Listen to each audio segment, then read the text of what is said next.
নমস্কার। চামেলির গল্পের তরী চ্যানেলে সবাইকে স্বাগত জানাই।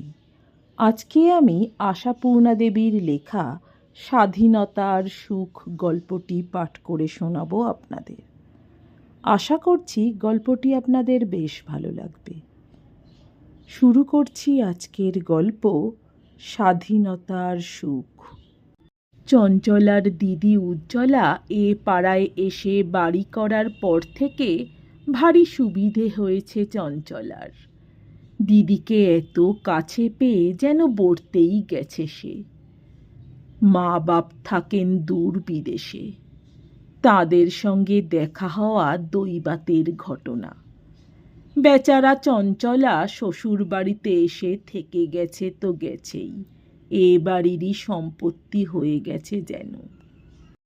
এছাড়া আর কেউ আছে তার ভুলেই গিয়েছিল প্রায়।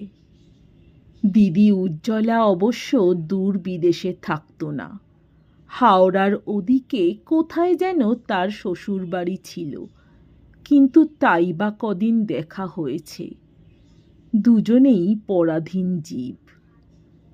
তবে এখন উজ্জ্বলা স্বাধীন হয়েছে। সাবেক বাড়ি থেকে চলে এসে এ পাড়ায় বাড়ি কিনে বাস করছে, আর সেই অবধি যেন হাতে চাঁদ পেয়েছে চঞ্চলা। কথায় বলে মা বোন, বোনকে বোন যত দরদ করবে তেমন আর কে করবে? যা, ননদ, শাশুড়ি, পৃথিবীটা তো তাহলে স্বর্গই হয়ে যেত। নিত্য বোনের কাছে এসে এসে সেই কথাই বোঝায় উজ্জ্বলা। প্রায়ই দুপুরে খাওয়া দাওয়ার পর বোনের জন্যে এটা ওটা খাবার হাতে করে একখানা রিকশো করে চলে আসে। সারাদিন থেকে ফেরে সেই বেলা গড়িয়ে প্রায় সন্ধ্যায়, কর্তা অফিস থেকে ফেরবার মুখে। এদিকে চঞ্চলার বর তাপস তখন এসেই পড়ে। স্কুল মাস্টারের 4:30 ছুটি। মান্যগণ্য শালিকা ঠাকুরানীকে দেখে যে নিজেকে একেবারে ধন্য মানে বেচারা, সে কথা বলাই বাহুল্য। মোটা মাইনের সরকারি চাকরের স্ত্রী যদি স্কুল মাস্টারের বউকে বোন বলে পোছে, সে কি সোজা ভাগ্যি? প্রায়ই উজ্জ্বলা তখন উঠি উঠি করে। ভগ্নিপতিকে দেখে সম্ভাষণ এবং বিদায় সম্ভাষণ একসঙ্গে সেরে স্বনিঃশ্বাসে বলে, বউটার দিকে একটু তাকিও ভাই, দেখছো তো দিন দিন কি হাল হচ্ছে। তুমি ছাড়া এ সংসারে ওর মুখ চাইতে আর কে আছে বলো? এই শরীরে এই বৃহৎ সংসারের কন্যা করা, শেষটায় একটা শক্ত অসুখে না পড়ে, এই ভাবনা। মরে গেলে আর কার ক্ষতি বলো? যেতে এক তোমারই যাবে, আর যাবে আমাদের, কিন্তু আমরা তো ভাই আপন হয়েও পর, একতার তো কিছু নেই। টেনে টেনে মোলায়েম হয়ে ভগ্নিপতির কানে এই বাক্যসুধা বর্ষণ করে বাড়ি ফেরে উজ্জ্বলা।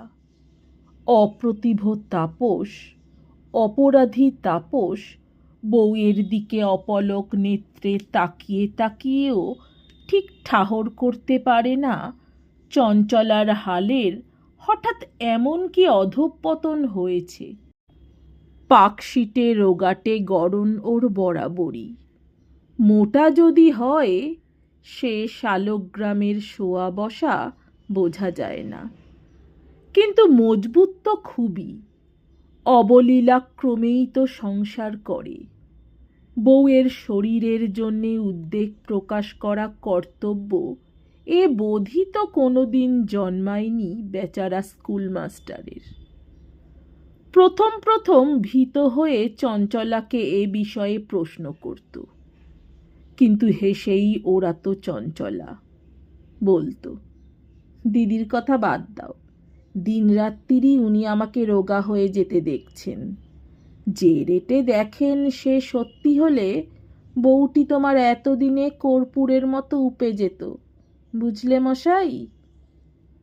এখন আর গ্রাহ্য করে প্রশ্ন করে না তাপস। চঞ্চলা নিজেই শুনিয়ে শুনিয়ে বলে, কেন মিথ্যে কতকগুলো কথা বলে শক্তিক্ষয় করছো দিদি? মরি বাঁচি কারুরই এসে যাবে না কিছু। এই তো তুমি মার পেটের বোন, তাই না নজরে পড়ল তোমার? কিন্তু এ বাড়িতে কারুর দৃষ্টি আছে? ওই ওপর দেখতা ছোট বৌমা, ছোট বৌমা, নইলে সবই স্বার্থের সম্বন্ধ। গাধার মতো মুখ বুজে খেটে যাচ্ছি, ব্যাস। কি কষ্টে যে খাচ্ছি কার জানবার দরকার। যেদিন একেবারে বিছানা নেব সেদিন টেনে ফেলে দেবে, চুকে যাবে। শুনতে শুনতে বেজায় অস্বস্তি লাগে তাপসের। মনে হয় চঞ্চলার কথাগুলো দিন দিন কেমন কটু আর রূঢ় হয়ে যাচ্ছে। আগে কি এমন অভব্য কথাগুলো ব্যবহার করত চঞ্চলা, বিশেষ তো অপরের সামনে? কিন্তু দিদি চলে গেলেও এ সম্বন্ধে মোটেই কথা বাড়ায় না তাপস। ক্রমে ক্রমে সেও চালাক হয়ে যাচ্ছে। জানে কথা তুললেই ফোঁস করে উঠবে চঞ্চলা। কিন্তু কেনই বা এমন তিক্ত অসহিষ্ণু মেজাজ হয়ে যাচ্ছে চঞ্চলার? সত্যি কি ভেতরের কোনো অসুস্থতার বাহ্যিক প্রকাশ এটা? নইলে আগে তো চঞ্চলার স্বভাব মেজাজ আর হাস্যবদনের সুখ্যাতি সবাই করত। দেওর, ননদ, মায়ের ঝি চাকর প্রত্যেকে ছোট বৌদি বলতে অজ্ঞান। মা ছোট বৌমার প্রশংসায় পঞ্চমুখ। ছেলেমেয়েরা ছোট খুড়িমার কি অনুগত। কে না ভালোবাসে চঞ্চলাকে। কিন্তু ইদানিং সকলেরই যেন স্নেহ সমুদ্রে ভাটা পড়েছে। তাপসের আনাড়ি দৃষ্টিতেও মাঝে মাঝে ধরা পড়ে সেটা। কিন্তু কেন? চঞ্চলার কথাই কি তাহলে সত্যি? সবই স্বার্থের সম্বন্ধ। অগাধ খাটতে পারত চঞ্চলা, অজস্র সেবা করত সকলের, বড় থেকে ছোট পর্যন্ত, তাই স্নেহ ভালোবাসাও তাদের ছিল অগাধ অজস্র। এখন স্বাস্থ্যটা গেছে চঞ্চলার, গেছে শক্তি সামর্থ্য, তাই তাকে ভালোবাসার দরকারও ফুরিয়েছে। কিন্তু স্বাস্থ্য শক্তির অভাবটাও ঠিক অনুভব করতে পারে না তাপস। কাজেই কোনো সিদ্ধান্তেই স্থির থাকতে পারে না। তবে এ কথা অস্বীকার করা চলে না, শান্তশিষ্ট চঞ্চু রীতিমতো মুখরা হয়ে উঠেছে আজকাল। যেন কাকে কি বলবো, কাকে কি বলে নিতে পারবো, ছুতো খুঁজে বেড়াচ্ছে তার। উদ্যত ফনা সাপ যেন উদ্গ্রীব হয়ে থাকে ছোবল দেবার জন্যে। আচ্ছা, তা হবে নাই বা কেন? চিরদিনই কি বোকা থাকবে মানুষ? চিরদিনই সে আত্মভোলা হয়ে অন্যকে ঠকিয়ে খাবার সুযোগ দেবে? অল্প বয়সে বিয়ে হয়েছে বেচারার, নেহাতি এদের একতারে পড়ে আছে। জ্ঞান বুদ্ধি ছিল না, 5 জনে সুখ্যাতি করে এই আনন্দে বিভোর হয়ে থাকত। দিদি এসে এসে চোখ খুলে দিয়েছে বলেই না চৈতন্য হয়েছে চঞ্চলার। কি পণ্ডশ্রমী করে এসেছে এতকাল, কি ভস্যে ঘি ঢেলেছে। শুধু চঞ্চলাই বা কেন, তাপসের কথাই ধরো না। শুনতেই স্কুল মাস্টার, হোমরা চোমরা কিছু নয়, কিন্তু পরীক্ষার খাতা দেখে টিউশনি করে নেহাত কম রোজগার তো করে না। নিজেদের আর খরচ কি? চঞ্চলা, তাপস নিজে আর ছোট দুটো মেয়ে, এই তো সংসার। কিন্তু সমস্তই তো যাচ্ছে রাবণের গোষ্ঠীর পেছনে। প্রথমে শুনে উজ্জ্বলা একেবারে হাঁ হয়ে গিয়েছিল। বলেছিল, বলিস কি, যা আনে সব মার হাতে তুলে দেয়, একটা পয়সা সঞ্চয় করে না? ছি ছি। বলি সে না হয় পাগল, তুই তো পাগল নস চঞ্চলা। নিজের আখের চিন্তা করিস না, বুঝে চলতে হয়। এই আমাকে দিয়েই দেখ না, বুঝে চলেছিলাম বলেই না আজ তোর জামাইবাবু 10-এর একজন। নইলে যথা সর্বস্ব বসে বসে ওই বিরিঞ্চিও সংসারে ব্যয় করলে কি হতো আমার? না, তোর কপালে দুর্গতি আছে, আর হবেই তো, চিরকেলে ন্যাকা তুই। আর যাই হোক, ন্যাকা বিশেষণটা কারুরই কোনো অবস্থাতেই গৌরবজনক নয়।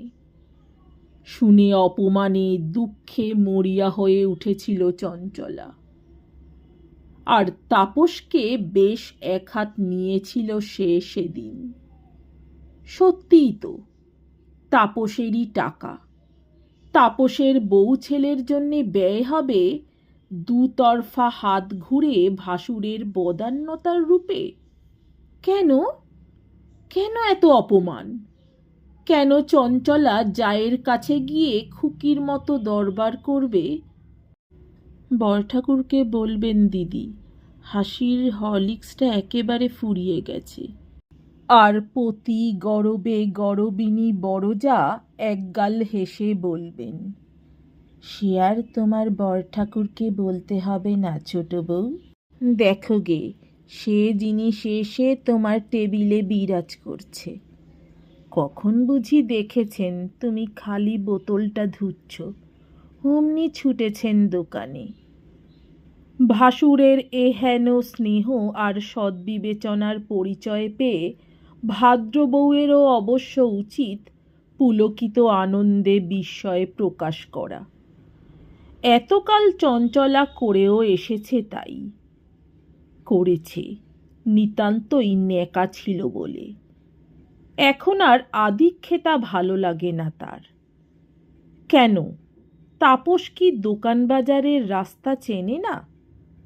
নিজেদের খাই খরচা হিসেবে মোটামুটি কিছু টাকা সংসারে ধরে দিয়ে বাকিটা নিজের কাছে রাখলে সবই করতে পারে তাপস, বরং জমাতেও পারে কিছু।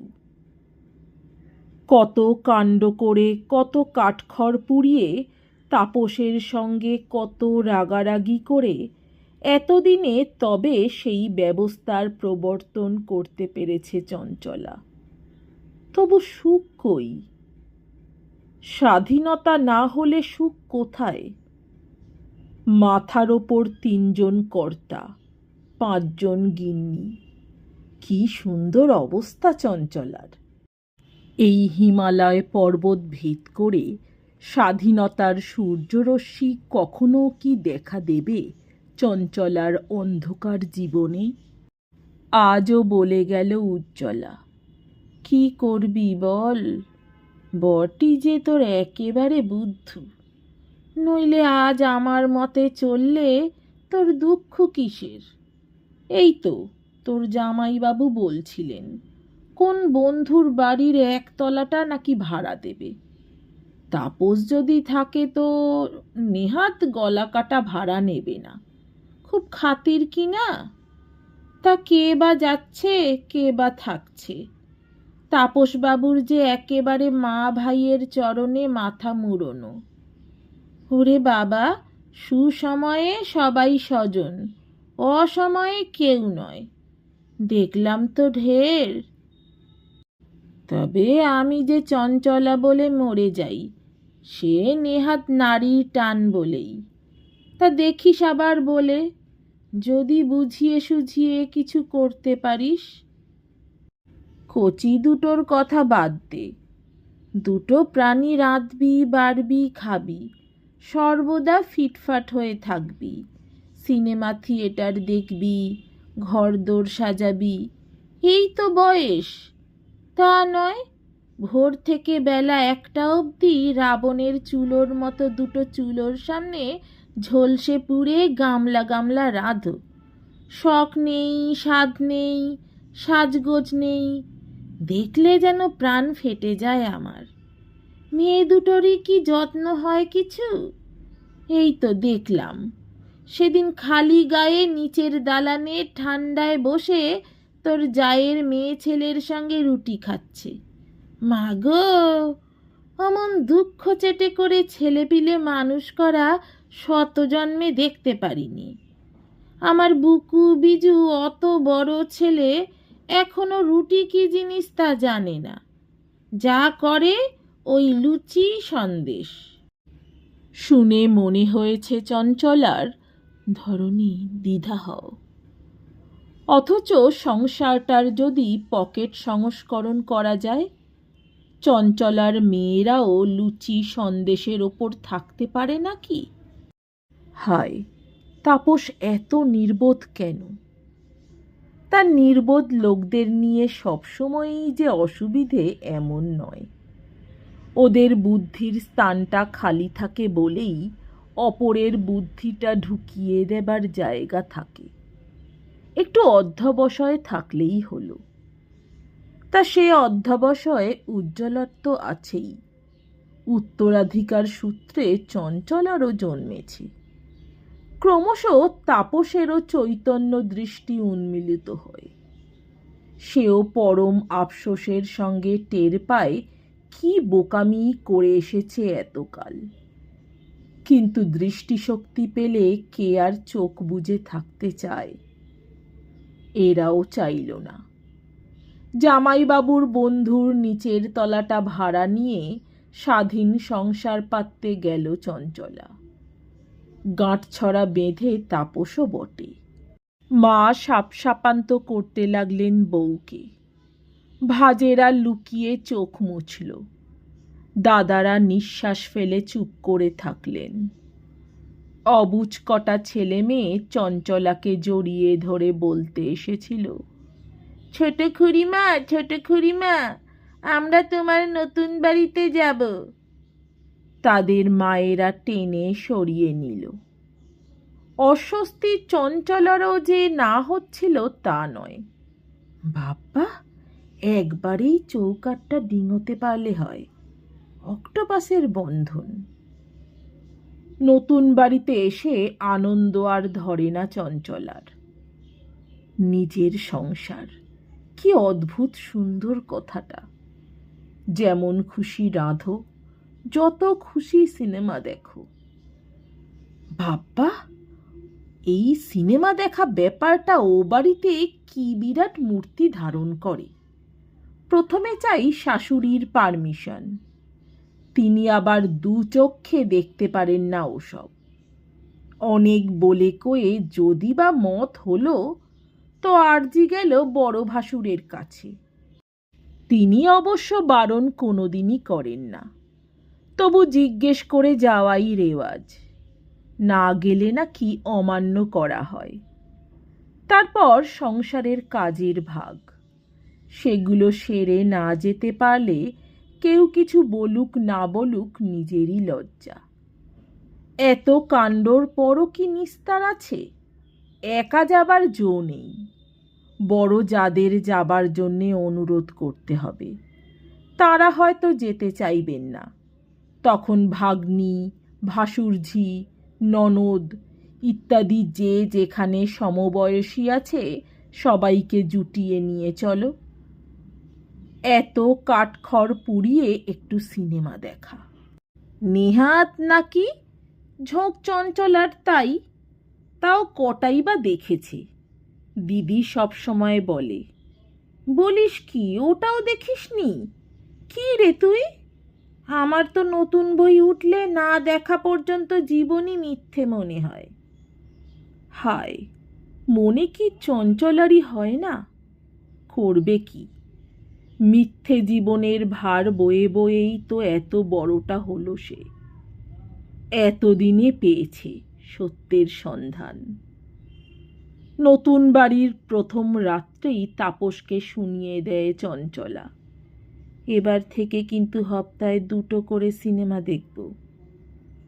তাপসের অবশ্য বাড়ি ছেড়ে এসে মনের অবস্থা অত ভালো ছিল না।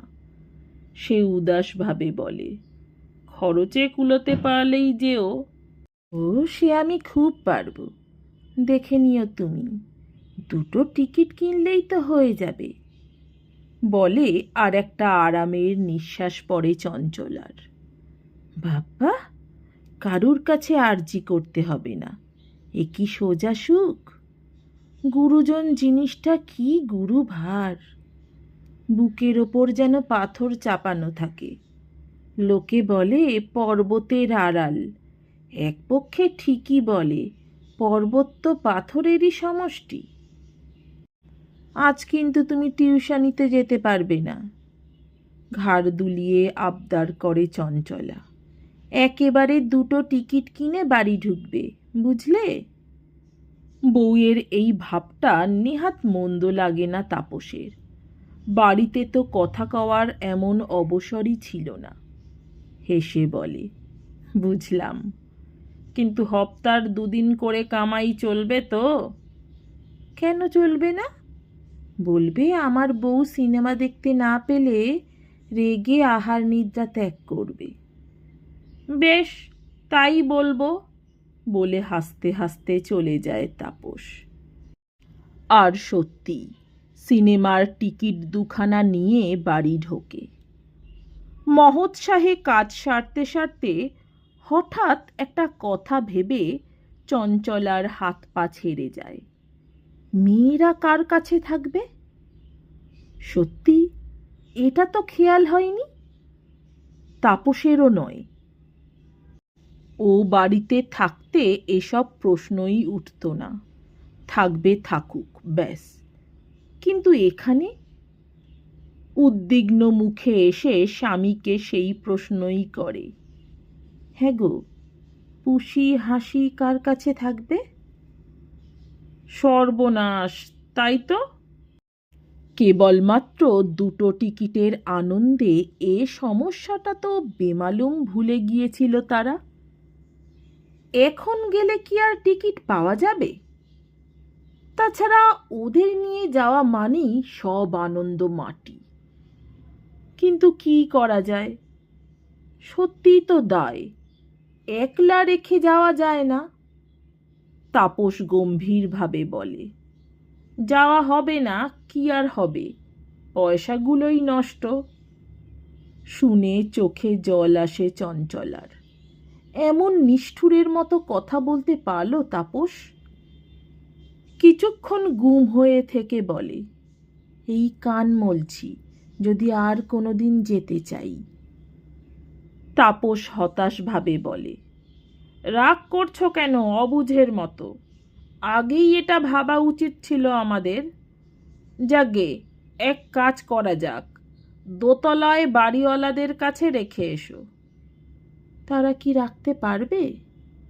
তা পারবে না কেন, খাইয়ে টাইয়ে রেখে যাও। অগত্যা তাই, যতই রাগ দুঃখ হোক, লোভ জয়ী হয়। মেয়ে দুটোকে টানতে টানতে ওপরে নিয়ে যায় চঞ্চলা। কিন্তু বাড়িওয়ালা গৃহিণী পত্রপাঠ নিতান্ত অমায়িকভাবে প্রস্তাব প্রত্যাখ্যান করেন। তাই কখনো হয় ভাই? ওরা মোটে চেনে না আমাকে, থাকতে চাইবে কেন? কান্নাকাটি জুড়লে মুশকিলে পড়ে যাব আমি। সত্যি, এরপর তো আর বলতে পারে না চঞ্চলা, হোক তোমার মুশকিল। নিচে নেমে বাড়িওয়ালা গৃহিণীর যা সমালোচনা করে চঞ্চলা শুনতে পেলে হয়তো আত্মাধিক্কারে আত্মহত্যাই করে বসতেন। তবে যাবার সময় একটু ঘুরে দিদির বাড়ি নামিয়ে দিয়ে যাওয়া হোক, তাই এও মন্দ যুক্তি নয়। হলো তাই। কিন্তু বলা বাহুল্য, দিদিও খুব বেশি উৎসাহ প্রকাশ করলেন না, রাখলেন এই পর্যন্ত।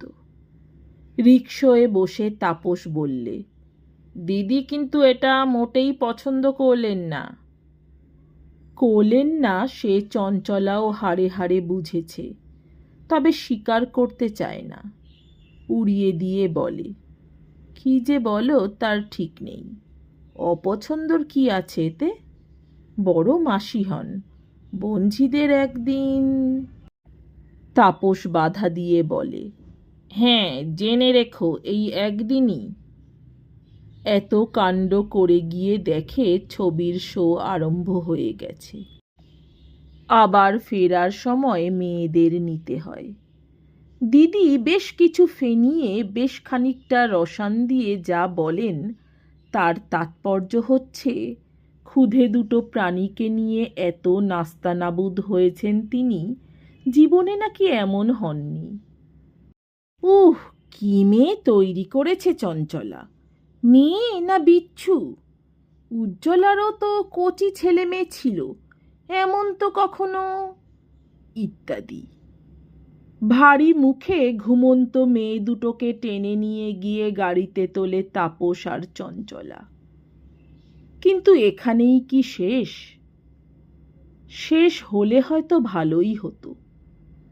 যথা সর্বস্ব রক্ষা পেত বেচারা স্কুল মাস্টারের।